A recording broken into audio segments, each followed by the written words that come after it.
Hi, I'm Alex from PySpiders Rajajinagar. I'm a Python trainer. This is our student Rachita. She got placed in a company. Now she is going to share the experience about PySpiders. Hello everyone, my name is Rachita. I took the course for Python full stack development and I have completed Python, SQL, Django and WebTech.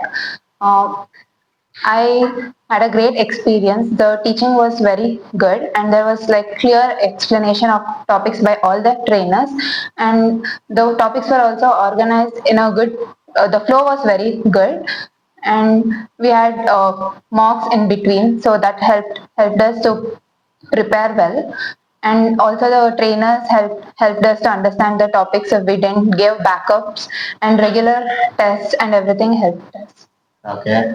How grooming and the bootcamp were helpful to crack the So before the interview, based on the requirements, grooming was held, and during that topic, most important questions and all those were covered.